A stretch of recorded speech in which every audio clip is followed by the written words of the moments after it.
Okay. ईजा बेटा, मैं नोवा के अंदर 2014 से पढ़ा रहा हूँ, ये 7 साल हो गए तकरीबन नोवा में मुझे पढ़ाते हुए, ठीक। और मैं नोवा के अंदर करंट अफेयर्स का एक एरिया, यानी पूरा करंट अफेयर्स नहीं, और आईआर पढ़ाता हूँ, और ओकेजनली इंटरनेशनल लॉ पढ़ाता हूँ। यानी आईआर और करंट अफेयर्स के सिलसिले में राब्ते में मेरा आप लोगों से जर्नली राब्ता रहता है या रहेगा। लेकिन मेरे ख्याल से ये सिर्फ और सिर्फ स्क्रीनिंग का बैच है, तो स्क्रीनिंग के बैच के वजह से शायद आप लोगों का मेरे साथ सिर्फ करंट अफेयर्स के मामले में स्क्रीनिंग के हवाले से ठीक हो गया मुलाकात रहे, ठीक है। बच्चों, मैं 10 से 15 मिनट डिस्कस करना चाहता हूँ स्क्रीनिंग टेस्ट की मोडेलिटीज, ठीक है। तो ये 15 से 20 मिनट मेरी बात को गौर से सुनना है, ठीक है। और उसके बाद आप लोगों को पसंद आई तो ठीक, अदरवाइज ठीक हो गया, आप स्पीकर बंद करके अम्मा अब्बा को कहिएगा कि मैं पढ़ रहा हूँ, ठीक।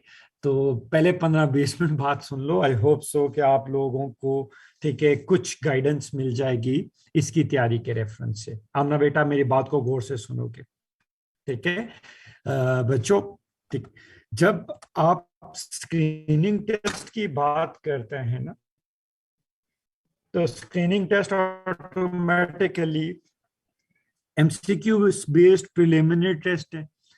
और आमना बेटा, इसका मकसद सिर्फ एक है, लोगों को स्क्रीन आउट करना, ठीक है, ताकि जो फाइनल एग्जाम है उसके अंदर सिर्फ और सिर्फ ईजा बेटा सीरियस कैंडिडेट्स क्वालिफाई करें, ठीक है।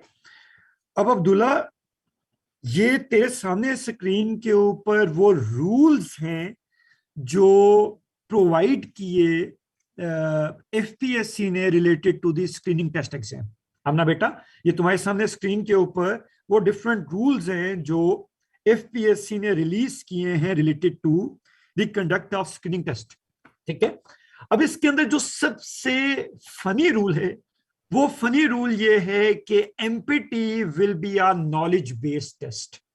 हमना बेटा, प्लीज इस लाइन को जरा समझना है, मेरी बेटी ने यहां पे लफ्ज क्या दे रहा है, वो MPT would be a knowledge based test. ये लाइन सबसे इंपॉर्टेंट है। अगर अभी तक आपने रूल्स को ऑब्जर्व नहीं किया तो ये रूल सबसे इंपॉर्टेंट है, ठीक है।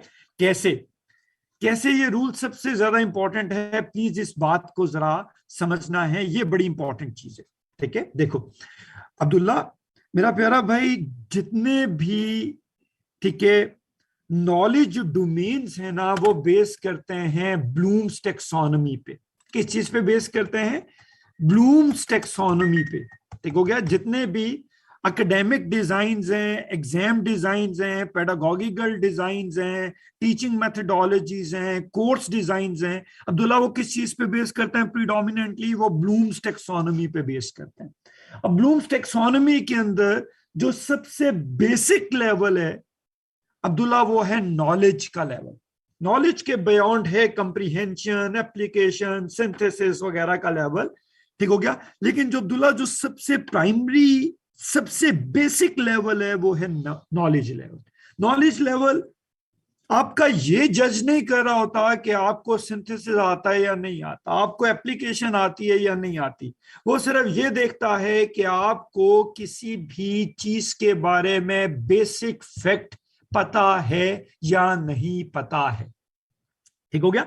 अब्दुल्ला, हम जब मेरा प्यारा भाई एजुकेशन को क्लासिफाई करते हैं ना, तो उसे क्लासिफाई करने का बेस्ट तरीका कार होता है 5W1H, ठीक हो गया। वू, व्हेन, वेयर, ठीक है, वू, व्हेन, वेयर, व्हाट, ठीक हो गया, और फिर वाई और हाउ। ये जो वाई और हाउ है ना, ये दो ठीक है चीजें हैं जो डील करती हैं एप्लीकेशन के साथ। ये दो चीजें डील करती हैं सिंथेसिस के साथ। ये दो चीजें डील करती हैं, ठीक हो गया, आपकी एप्लीकेशन के साथ। अब्दुल्ला, ये नॉलेज के एप्लीकेशन की डोमेन है मेरा भाई। लेकिन ये जो ऊपर वाले हैं ना, वू, व्हेन, वेयर, व्हाट, ये महज आपके नॉलेज के ऊपर बेस करते हैं। अगर याद हो तुझे अब्दुल्ला, एक बुक आती थी, who is who and what is what, ठीक हो गया। तो नॉलेज बेस्ड एलिमेंट के अंदर, ठीक हो गया, आपका वो एप्लीकेशन नहीं चेक करेगा, वो आपका नॉलेज चेक करेगा, ठीक हो गया। यानी उसने सिर्फ ये चेक करना है कि आपको बेसिक फैक्ट्स, प्रिंसिपल्स, मटेरियल्स का पता है या पता नहीं है। तो मंसूर अब्दुल्ला, एक साइड पे नॉलेज टेस्ट दुनिया का सबसे आसान तरीन टेस्ट है, और एक साइड पे नॉलेज बेस्ड टेस्ट दुनिया का सबसे मुश्किल तरीन टेस्ट है। ठीक है, वो आसान तरीन टेस्ट ऐसे है कि अगर आपको आता है तो वो आसान है, अगर आपको नहीं आता तो वो मुश्किल है। ठीक है, अब इजा बेटा कहानी जरा समझी, जहां पे भी नॉलेज बेस्ड टेस्ट होगा वहां पे कोई सिलेबस नहीं है। The more you know, more is the probability कि you would be passing the exam. आप जितना ज्यादा जानते हो ऑटोमेटिकली उतना ही आपके पास होने के चांसेस बढ़ते जाएंगे। बच्चों तुम लोग मेरे साथ हो क्लास में या चले गए हो सारे?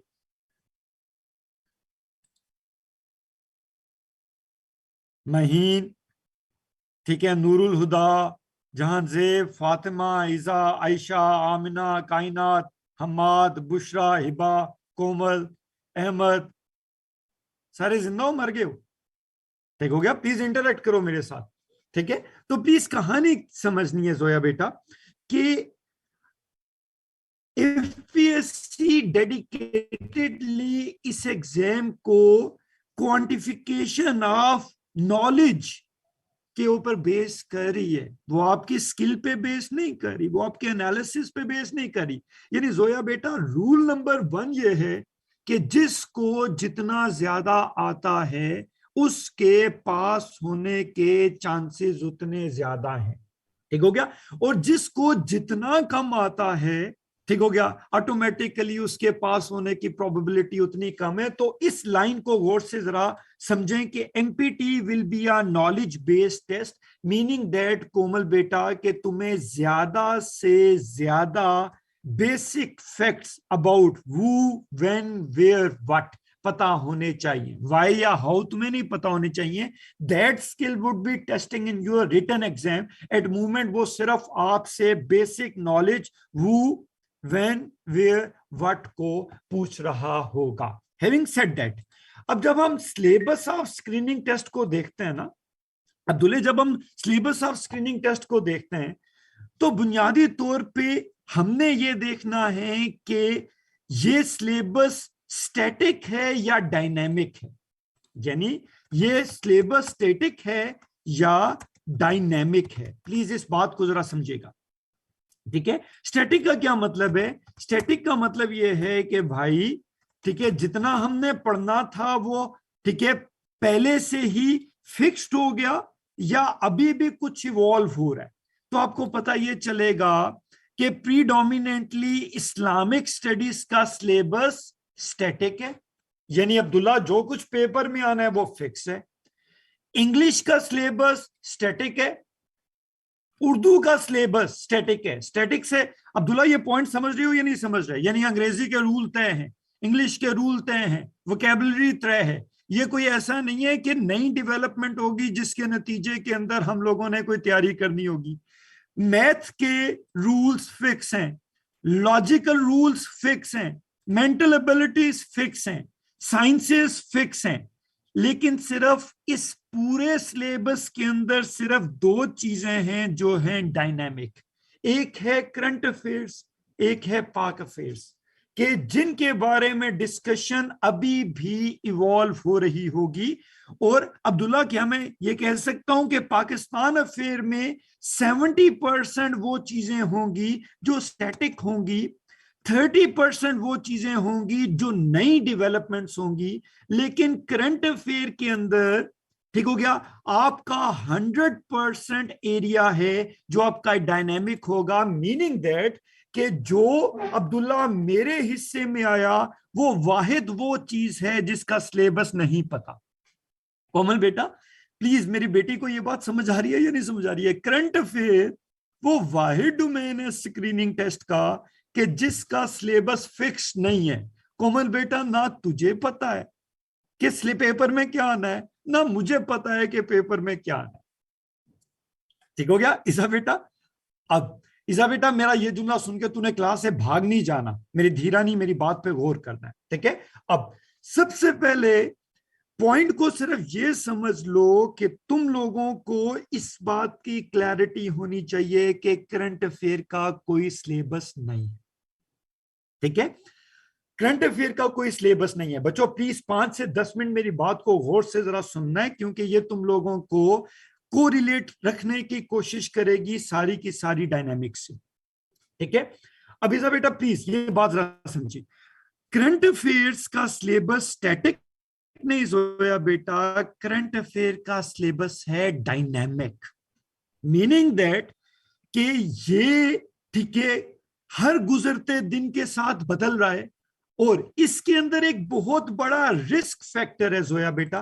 वो रिस्क फैक्टर इस एरिया के अंदर ये है कि अक्सर औकात वो करंट अफेयर्स को कंफ्यूज कर देता है जर्नल नॉलेज के साथ। यानी करंट अफेयर का मतलब क्या है जोया बेटा, कि जो चीजें अभी रिसेंटली हैपन हो रही हैं, अकर हो रही हैं, करंट अफेयर का मतलब तो यही होना चाहिए।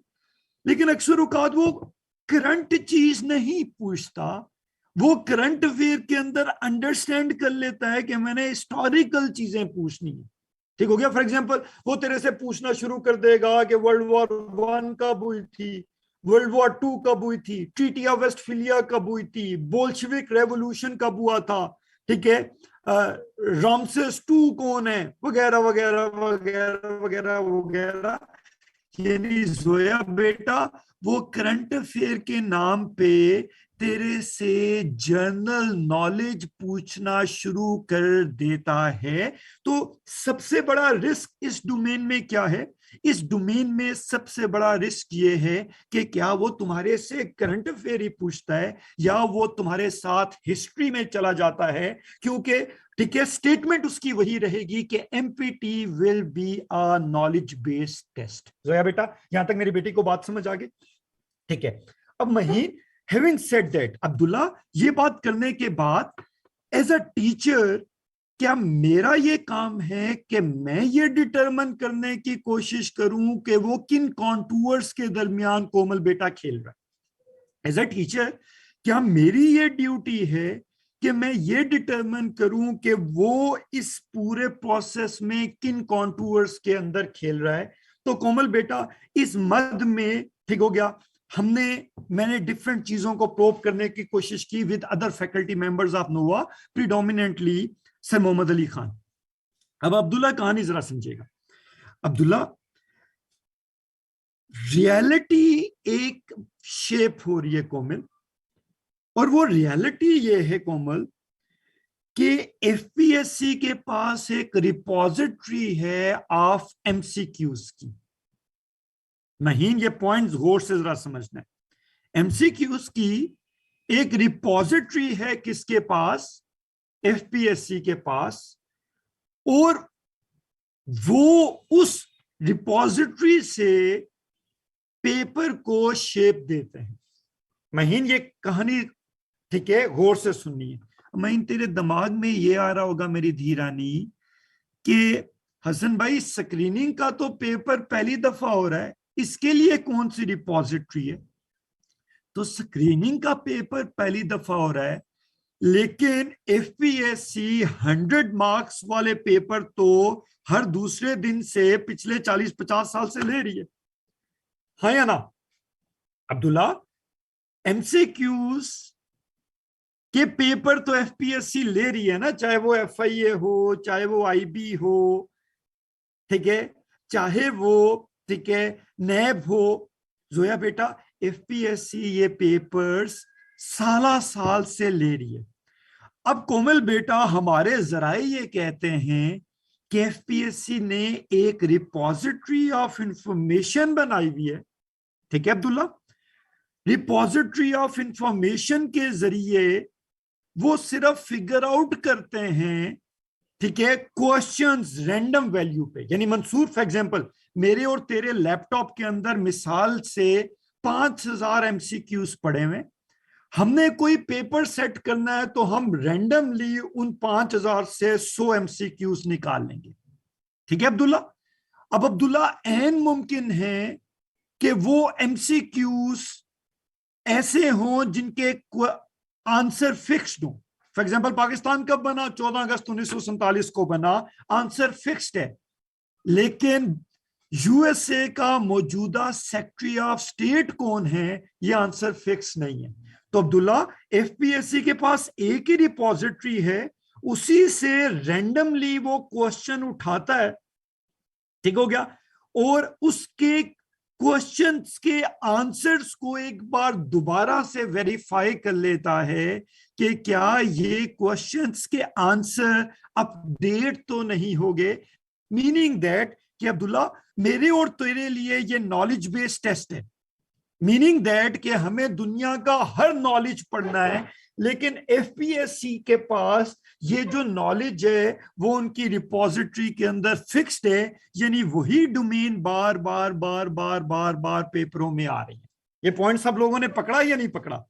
ये पॉइंट सब लोगों ने पकड़ लिया, ठीक है। तो महीन बेटा, सीएसएस के स्क्रीनिंग टेस्ट की तैयारी का सबसे जो डायरेक्ट मेथड है वो मेथड ये है अब्दुल्ला कि हमारे पास स्क्रीनिंग का तो कोई पास डेटा नहीं है, लेकिन हमारे पास एफपीएससी के 100 मार्क्स के पेपर्स का तो, ठीक है, पास डेटा मौजूद है ना।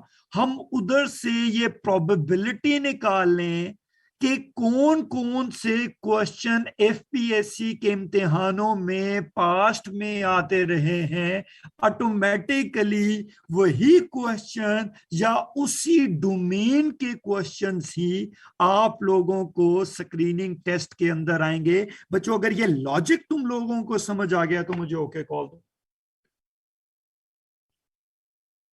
अगर ये लॉजिक सब लोगों को क्लियर हो गया तो मुझे ओके कॉल दो, ठीक हो गया।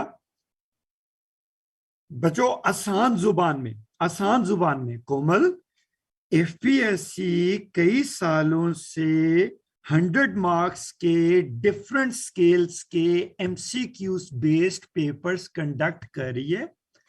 उन पेपर्स को कंडक्ट करने के लिए एफपीएससी ने एक डेटाबेस बना ली है और रैंडमाइज्ड लॉजिक के ऊपर उस डेटाबेस को अपडेट किया जाता है, उसके अंदर से क्वेश्चन एक्सट्रैक्ट किए जाते हैं और उनके क्वेश्चंस के जवाबों को अपडेट करके पेपर में दे दिया जाता है। तो इजा बेटा, मेरे और तेरे लिए there is no boundary of limits, there is no limit कि जिस एक्सटेंट तक हम लोगों ने तैयारी करनी है। लेकिन एफपीएससी के पास जो रिपोजिटरी है वो हिस्टोरिक रिपोजिटरी होगी जो फिक्स होगी।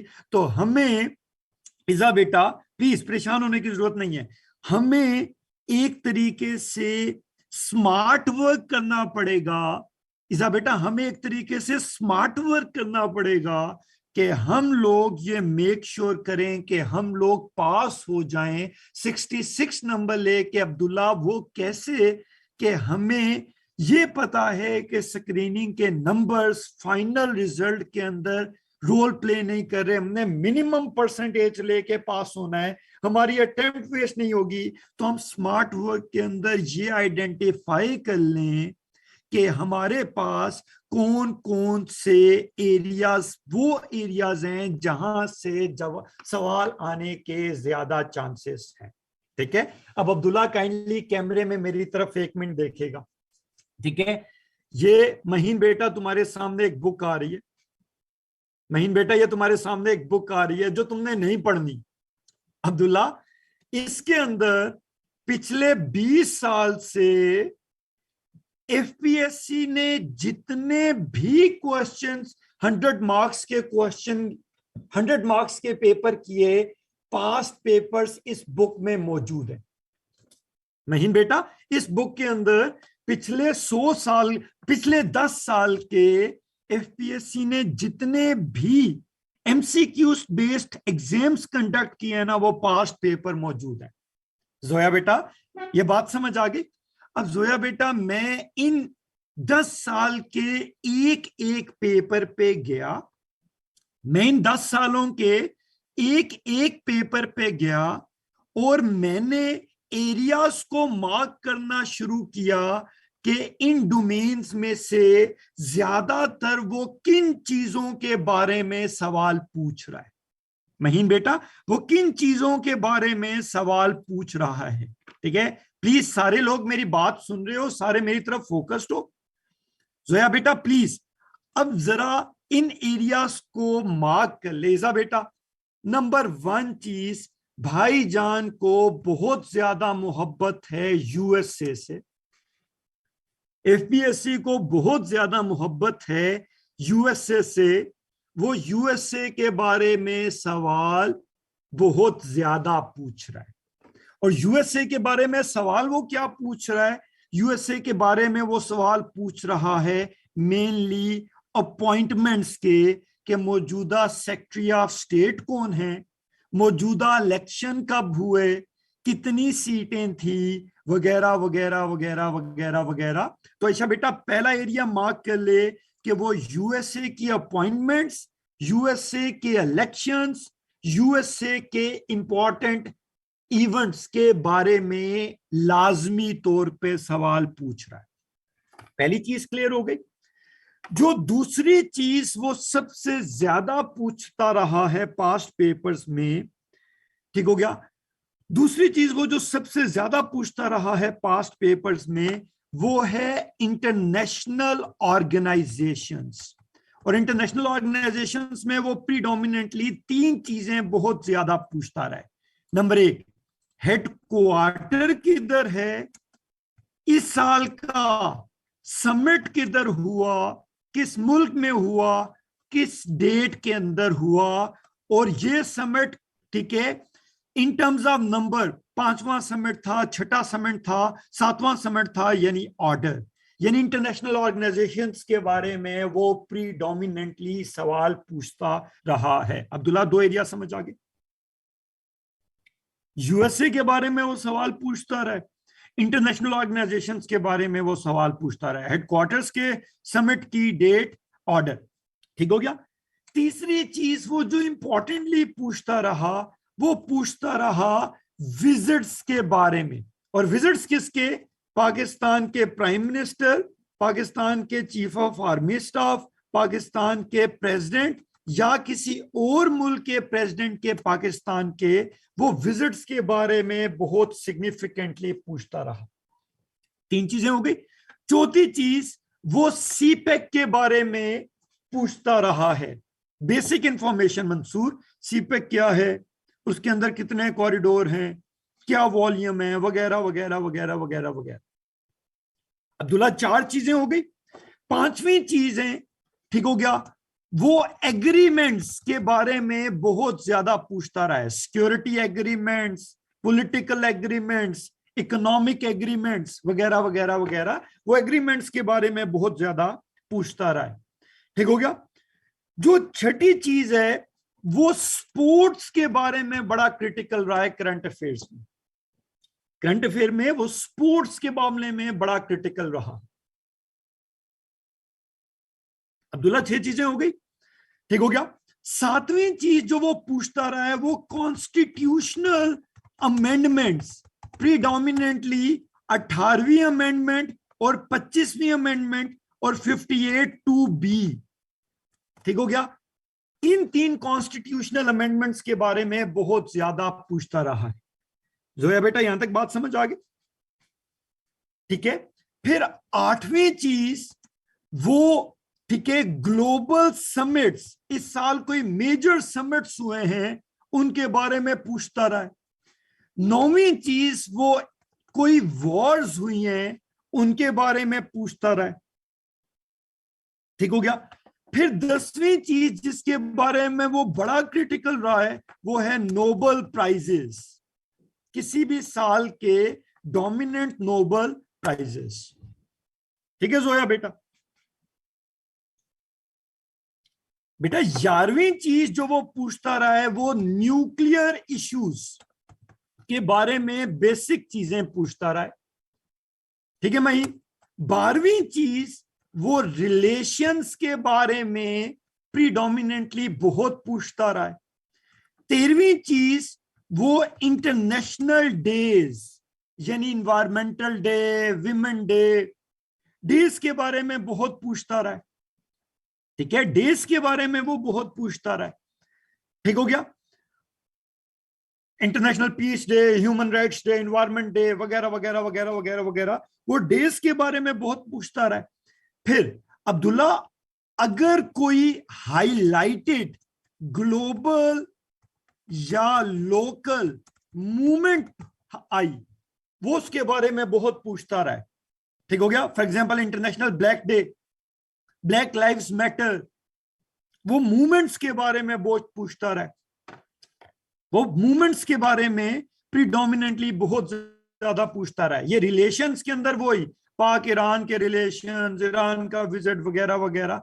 फिर वो प्री ऑब्सेस्ड रहा है यूएसए वर्सेस चाइना और यूएसए वर्सेस इंडिया और यूएसए वर्सेस ईरान। यूएसए से तो एफपीएससी को कोई खास मोहब्बत है, वो यूएसए के versus China, USA Iran, USA India, इनके बारे में प्रीडोमिनेंटली बहुत ज्यादा पूछता रहा है।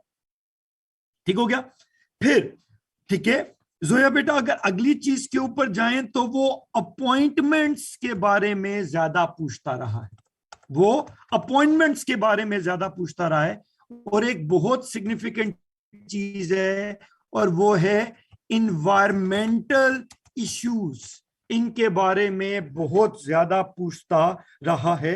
तो ये वो एरियाज हैं जिनके बारे में वो प्रीडोमिनेंटली ज्यादा बात करता रहा है। अब्दुल्ला, एरियाज मार्क हो गए, ठीक है, एरियाज मार्क हो गए। बच्चों मैं समझाना क्या चाह रहा हूं, महीन बेटा मैं समझाना क्या चाह रहा हूं, मैं समझाना ये चाह रहा हूं कि करंट अफेयर का सिलेबस फिक्स नहीं है। करंट अफेयर का सिलेबस डायनेमिक है, लेकिन एफपीएससी ने जितने भी पिछले 10 सालों के अंदर 100 मार्क्स के, ठीक है, एग्जाम्स कंडक्ट किए हैं, उन एग्जाम्स में जो करंट अफेयर का पोर्शन था, महीन बेटा जो करंट अफेयर का पोर्शन था, उस करंट अफेयर के पोर्शन में महीन बेटा उसने क्या किया है, 20 नंबर, 10 से 20 नंबर करंट अफेयर्स पे आए हैं। तो कोमल बेटा ये 17 एरियाज थे जिनके ऊपर उसने सबसे ज्यादा सवाल दिए हैं। तो कोमल बेटा अगर हम स्मार्ट वर्क के ऊपर जाएं, अगर हम स्मार्ट वर्क के ऊपर जाएं, तो अगर हम इन 17 एरियाज की ऊपर बातचीत को देख लें तो ऑटोमेटिकली हम एक प्रोबेबिलिटी पे खड़े हैं कि जो करंट अफेयर्स का 15 से 20 नंबर का स्क्रीनिंग टेस्ट में मटेरियल आना है, इस बात को याद रखना है। 15 से 20 number general knowledge, total 50 number हैं, जिनमें से 15 से 20 नंबर करंट अफेयर्स के आएंगे। अब्दुल्ला अगर हम इन 17 चीजों को स्मार्टली कर लें तो हम इन 15 से 20 नंबर को क्लोजली टारगेट कर सकते हैं। अब्दुल्ला ये पॉइंट क्लियर हो गया? ये पॉइंट सब लोगों को क्लियर हो गया? ठीक है। अब जो अगली बात है ना जोया बेटा, वो एक और इंटरेस्टिंग बात है। जोया मेरी धीरानी, जो अगली बात है ना वो एक और इंटरेस्टिंग बात है बुशरा बेटा। वो इंटरेस्टिंग बात क्या? वो इंटरेस्टिंग बात ईजा बेटा ये है कि मैंने जब 10 सालों के पेपर्स इस बुक से देखना शुरू किए तो मैंने ये तो देखा कि किस एरिया से ज्यादा सवाल आ रहे हैं, लेकिन बुशरा बेटा उसके साथ साथ मैंने ये भी देखा कि क्या वो इन एरियाज के करंट सवाल पूछ रहा है या इन एरियाज पे हिस्ट्री के अंदर किसी भी एंड पे सवाल पूछ रहा है। तो बुशरा बेटा मैं इस नतीजे पे पहुंचा कि जो 17 स्केल तक के इम्तिहान थे ना, उसमें जर्नली वो हिस्ट्री के अंदर रहा, यानी जो हिस्ट्री के अंदर मेजर जनरल नॉलेज था, डोमेन्स यही 17 रहे बुशरा बेटा, डोमेन्स यही 17 रहे, लेकिन 16 स्केल तक उसने पास्ट की चीजों को फोकस किया जो नो हाउ की थी। लेकिन बुशरा बेटा जो 17 एंड ऑनवर्ड्स है उसके अंदर वो इन एरियाज को रीसेंट तरीन इश्यूज को टारगेट कर रहा है। यानी बुशरा बेटा वो एग्रीमेंट्स, पास्ट के एग्रीमेंट्स को फोकस नहीं कर रहा, वो 2020 के एग्रीमेंट्स को फोकस कर रहा होगा। वो एनवायरमेंटल इश्यूज पास्ट के को इतना फोकस नहीं कर रहा होगा जितना वो इस साल फोकस कर रहा होगा। वो यूएसए चाइना के पास्ट इश्यूज को इतना फोकस नहीं कर रहा होगा अब्दुल्ला जितना इस साल के इश्यूज को फोकस कर रहा होगा। तो बुशरा बेटा प्लीज मेरी बात जरा समझिए, आसान सी बात है मेरी बेटी। मैंने क्लोज तरीन गेस मारना है क्योंकि बुशरा बेटा मेरा सिलेबस फिक्स नहीं है। तो अब्दुल्ला मेरा guess work, academic guess work ये है कि ये 17 एरियाज सबसे सिग्निफिकेंट एरियाज है और इन 17 एरियाज में ज्यादा प्रोबेबिलिटी ये है कि वो लेटेस्ट इवेंट्स को टारगेट करेगा, मीनिंग दैट 2020 के इवेंट्स को टारगेट करेगा। तो अब्दुल्ला मैंने अपने सिलेबस को 2 पार्ट्स में डिवाइड कर लिया है और वो 2 पार्ट्स क्या हैं कि मैं इन 17 डोमेन्स में 2020 में जितने मेजर इश्यूज हुए हैं, ठीक है, इन 17 डोमेन्स में 2021 में जितने मेजर इश्यूज हुए हैं मैं उन्हें टारगेट करूं, पॉइंट नंबर 1। ठीक है, यानी अब्दुल्ला मैं event to event in 17 domains में जो मेजर इश्यूज हुए हैं उन्हें टारगेट करूं और एलिमेंट नंबर 2 में, ठीक है, मैं मेजर इश्यूज के अलावा जो वन लाइनर हेडलाइंस थी अखबारों की इन 17 डोमेन्स में वो ज्यादा से ज्यादा करवाने की कोशिश करूं। तो महीन बेटा मैं अपनी तैयारी आप लोगों को इन्हीं 2 डोमेन्स में करवाऊंगा, मीनिंग दैट अब्दुल्ला कि मेरा जो करंट अफेयर का सिलेबस होगा बुशरा बेटा वो 2 हिस्सों में डिवाइडेड होगा। हिस्सा नंबर 1 कि मैं तुम लोगों को पूरे 2020-2021 के अंदर जो मेजर इश्यूज समझाऊंगा और बुशरा बेटा दूसरे पार्ट में मैं बता दूंगा ताकि हम क्लोजेस्ट टू प्रिपरेशन जा सकें उन एक्सपेक्टेड एरियाज के अंदर जिनके अंदर क्वेश्चन आना है, मीनिंग दैट कि मैं तुम लोगों को पूरी तैयारी करवाने जा रहा हूं 2 डोमेन्स में। डोमेन नंबर 1 वो है हमारा, ठीक हो गया, ओवरऑल इश्यूज को देखना इस डोमेन में, और दूसरा चीज है कि वन लाइनर एमसीक्यूज की तैयारी करना। हम लोग इन 17 डोमेन्स को ज्यादा टारगेट करेंगे, एक प्रोबेबिलिटी बढ़ जाएगी कि जो हम तैयारी करें उसी के अंदर से ज्यादा सवाल आए। अब बुशरा बेटा इस तरीके से तैयारी के फायदे हैं 2। इस तरीके से तैयारी के फायदे क्या हैं? 2।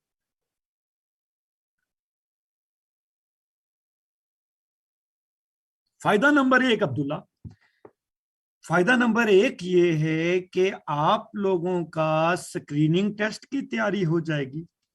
और फायदा नंबर 2 कि बुशरा बेटा स्क्रीनिंग तो तेरा पास हो रहा है इंशाल्लाह। इस तरीके से काम करते करते रिटन के लिए तेरे पास एक कंप्रीहेंसिव फैक्ट शीट भी बन जाएगी। क्लियर हो गया बुशरा बेटा? एक कंप्रीहेंसिव फैक्ट शीट भी बन जाएगी, ठीक है, और आप लोगों का, ठीक है, कायनात बेटा आपने 2021 को टारगेट करना है और कायनात बेटा 2021 में भी प्रीडोमिनेंटली तुमने जून के बाद के इश्यूज को डोमिनेट करना है। जून के बाद के इश्यूज को ज्यादा फोकस करना है, लेकिन हम पूरा 2021 ट्रैक करेंगे। कायनात बेटा जो मैं इश्यूज पढ़ाऊंगा वो प्रोटेक्टेड इश्यूज भी हो सकते हैं, माइट भी 2020 से चल सकते हैं, लेकिन जो वन लाइनर मैं करवाऊंगा ना वो 2021 से करवाऊंगा। ठीक हो गया? तो बच्चों हमारे पास क्योंकि टाइम थोड़ा सा कम है तो अगर आप अलाउ करो तो थोड़ी सी स्पीडें मार सकते हैं। ये मैं पहले ही बात कर चुका हूं कि ठीक है स्क्रीनिंग का पेपर क्वांटिटेटिव है, क्वालिटेटिव नहीं है। तो क्वांटिटेटिवली जितनी ज्यादा चीजें डिस्कस करेंगे ऑटोमेटिकली उतना फायदा है। अल्लाह का नाम लेके शुरू करें मेरे बच्चों। ठीक है बच्चों, हम सेक्शन 1 पे जाने लगे हैं जिनके अंदर मैं आप लोगों को मेजर इश्यूज, ठीक है, मेजर इश्यूज करवाने की कोशिश करूंगा ईजा बेटा, तुम लोगों को स्क्रीनशॉट्स लेने की इजाजत है, तुम लोगों को स्क्रीनशॉट्स लेने की इजाजत है, ताकि तुम लोग लिखने पे फोकस कम रखो और तुम लोग ज्यादा से ज्यादा समझ सको। स्क्रीनशॉट्स लेने की इजाजत है। अल्लाह का नाम लेके शुरू करें। अच्छा बच्चों, सबसे पहले हम लोग देखने लगे हैं, एक बड़ा इंपॉर्टेंट चीज है इंडियन फार्मर्स प्रोटेस्ट। नहीं मलका बेटा, ठीक है, इंडियन फार्मर्स प्रोटेस्ट। बच्चों ये एक इंपॉर्टेंट चीज है। इंडियन गवर्नमेंट ने 3 लॉज लॉन्च किए 2020 में, ठीक है। अच्छा बेटा, इंडियन इंडियन गवर्नमेंट ने कितने लॉज लॉन्च किए 2020 में, ठीक हो गया। 3 लॉज लॉन्च किए मोदी की गवर्नमेंट ने 2020 में।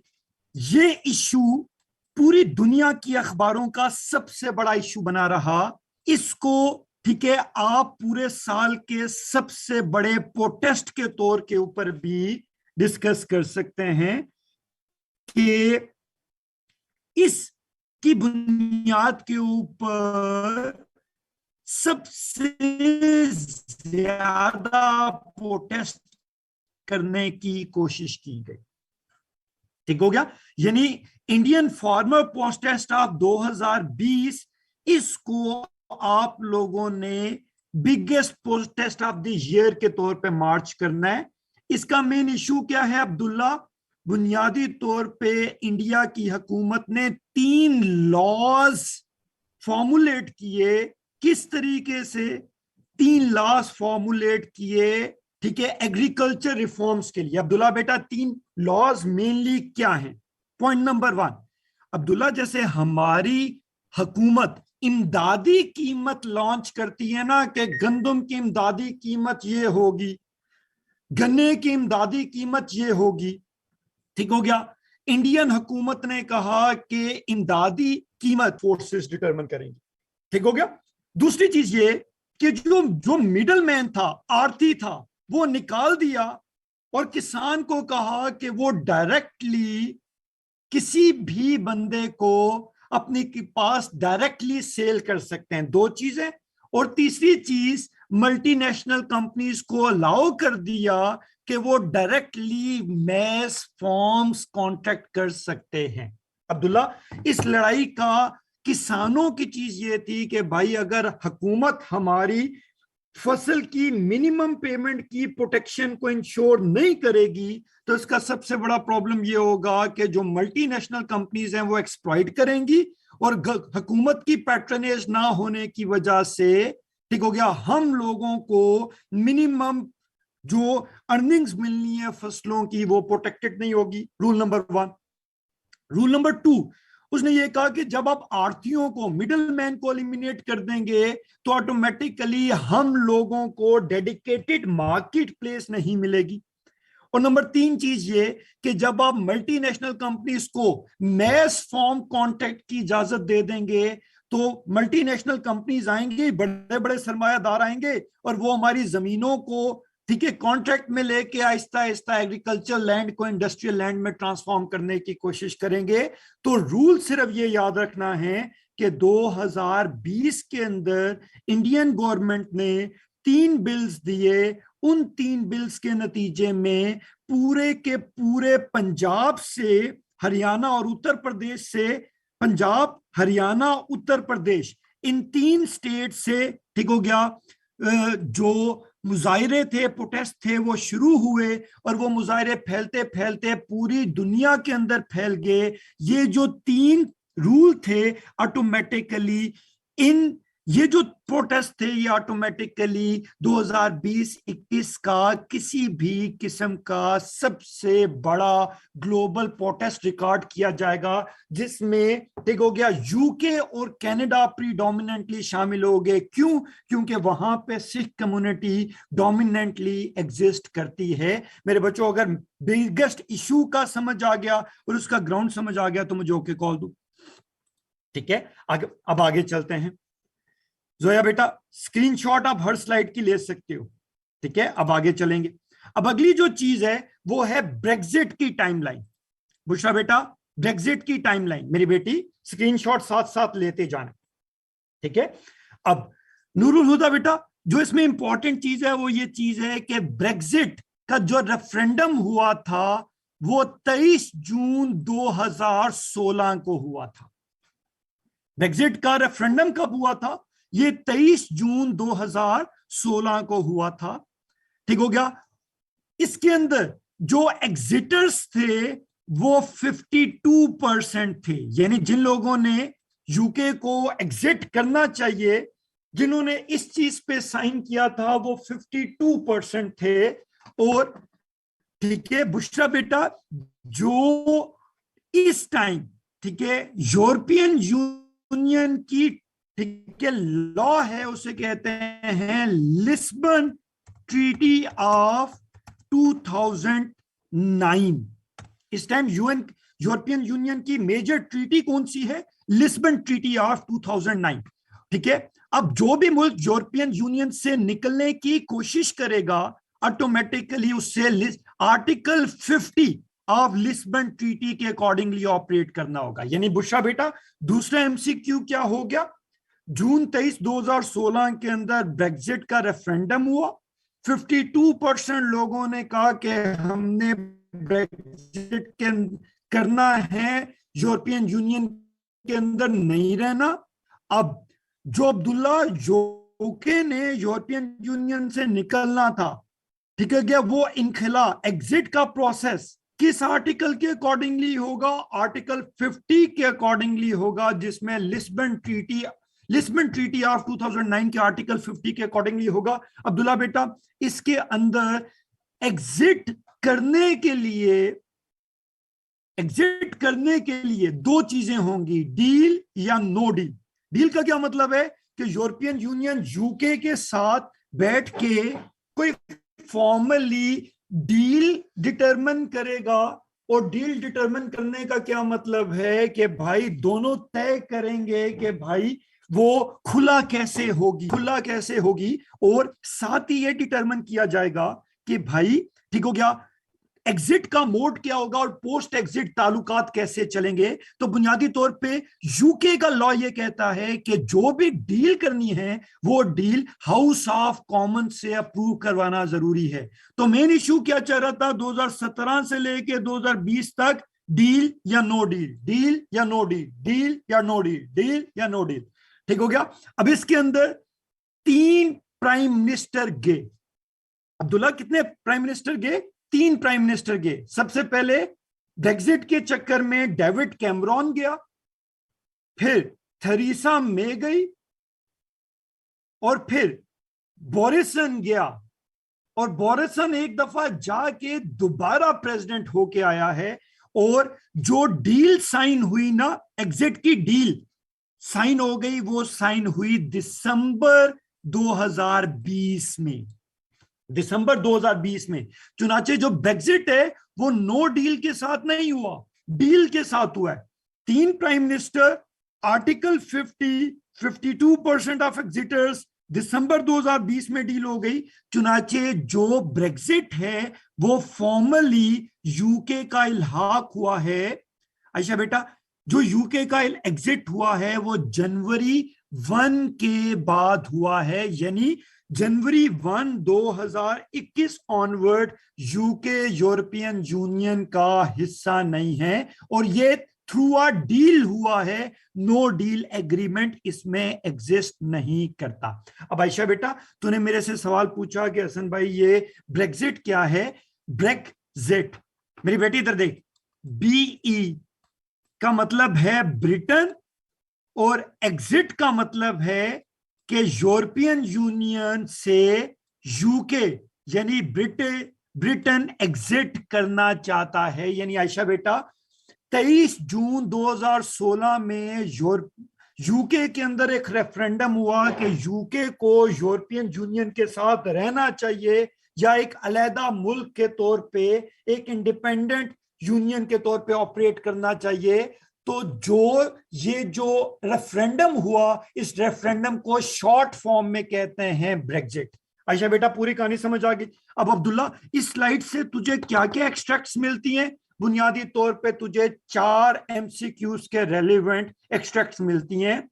ब्रेग्जिट का रेफरेंडम कब हुआ, कितने लोगों ने एग्जिट पे वोट किया, इसने लिस्बन ट्रीटी के किस आर्टिकल को ट्रिगर किया, डिस्प्यूट क्या था, डील या नो डील, डील ना होने की सूरत में डील के लिए शर्त क्या थी कि हाउस ऑफ कॉमन से वो डील अप्रूव होनी चाहिए, 3 दफा वो डील अप्रूव नहीं हो सकी, क्यों, ठीक हो गया, उसकी वजूहात के अंदर हमने नहीं जाना। 3 दफा डील सेटल नहीं हो सकी, हाउस ऑफ कॉमन से मंजूर नहीं हो सकी, उसके नतीजे में यूके के 3 प्राइम मिनिस्टर फारिग हुए। जो डील हुई वो दिसंबर 2020 में हुई और उस डील के अकॉर्डिंगली 2021 जनवरी 1 जनवरी से यूके फॉर्मली यूरोपियन यूनियन से निकल चुका है। और ये सॉफ्ट एग्जिट नहीं हुआ, हार्ड एग्जिट हुआ है, मीनिंग दैट के मुआयदा हो के एग्जिट हुआ है। ब्रेग्जिट के अगर फैक्ट समझ आ गए तो मुझे ओके कॉल दो। जोया बेटा मैं आगे चल रहा हूं, जोया बेटा मैं आगे चल रहा हूं, ठीक हो गया। इसा बेटा अब अगली चीज है बाइडेन की कैबिनेट, ये बहुत इंपॉर्टेंट होगा। बाइडेन की कैबिनेट, कोमल बेटा जल्दी से स्क्रीनशॉट ले ले, मैं अपनी बेटी को साथ साथ बताता रहता हूं, ठीक है बच्चों। बाइडेन की कैबिनेट ये बड़ी इंपॉर्टेंट चीज है। सनम बेटा कमाला हारिस, सनम तेरी क्यों बतीसी नहीं कर रही है, कमाला हारिस, ठीक है, इसका बाप नहीं, इसकी मां इंडियन है, यानी ये अमेरिकन इंडियन खातून है। ये इसकी वाइस प्रेसिडेंट, और कमाला हारिस की पहली बात कि आप ये अमेरिका की तारीख की पहली वाइस प्रेसिडेंट भी है, ठीक है। नंबर 2, ठीक है, Antony Blinken secretary of state है, बहुत इंपॉर्टेंट है, स्क्रीनिंग टेस्ट के हवाले से आ सकता है, ठीक हो गया। फिर जो तीसरा है वो है Jack Sullivan, national security adviser, आ सकता है। और उसके बाद जॉन कैरी, ये बड़ा ही इंपॉर्टेंट है, वो आ सकता है।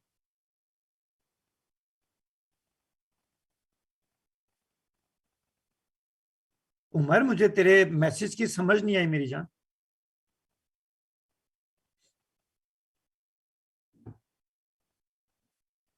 जी 59th है अब्दुल्ला, ये क्लियर हो गया। अब एंटनी ब्लिंकन इसलिए आएगा क्योंकि अब्दुल्ला ये हेडलाइंस में अफगानिस्तान के इशू में रहा। जैक सुलिवन इसलिए आएगा क्योंकि ये हेडलाइंस की सूरत में रहा। और जॉन केरी इसलिए आएगा क्योंकि ये वो क्लाइमेट कॉन्फ्रेंस, पाकिस्तान को बुलाना है या नहीं बुलाना, ये क्लाइमेट के इशू से पाकिस्तान की हेडलाइंस में आता रहा। तो ये 5 चीजें तो बड़ी इंपॉर्टेंट हैं जो आ सकती हैं, इन्हें नोट कर लीजिएगा, इन्हें नोट कर लीजिएगा। इसा बेटा ऐसा कुछ नहीं है,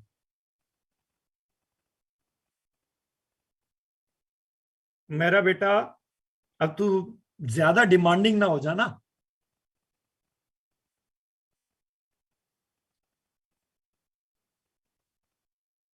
कोर्स के बाद भेज दूं?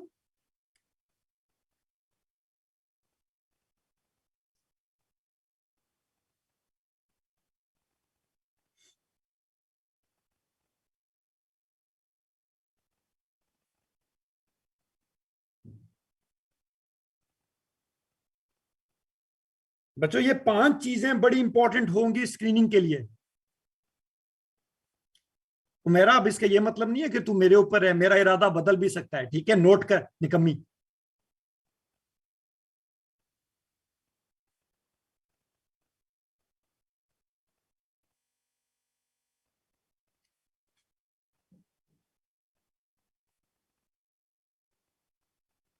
अच्छा अब सनम बेटा एक बड़ी इंपॉर्टेंट चीज है जो मैं कहीं नोट की थी और वो मैं भूल गया हूं।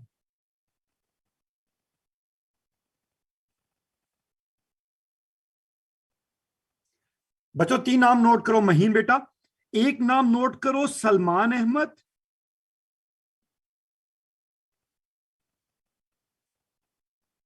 महीन बेटा जल्दी से नोट करो। एक लफ्ज है सलमान अहमद, एक लफ्ज है अली जैदी, एक लफ्ज है सलमान अहमद, एक लफ्ज है अली जैदी। सलमान अहमद के सामने लिखो national security and foreign policy adviser. Salman Ahmed के सामने लिखो national security and foreign policy adviser.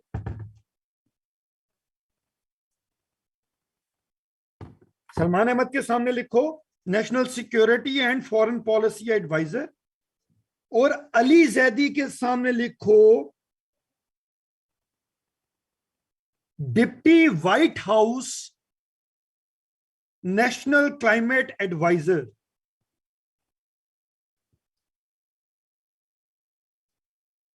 Note कर लिया मेरे बच्चों? Deputy White House national climate adviser.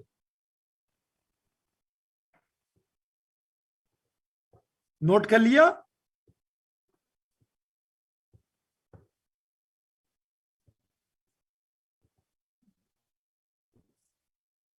Zoya बेटा, ये दिन जिन 2 लोगों का मैंने नाम लिया है, ये 2 पाकिस्तानी हैं जो जियो बाइडेन की कैबिनेट में। ये इंपॉर्टेंट चीज है।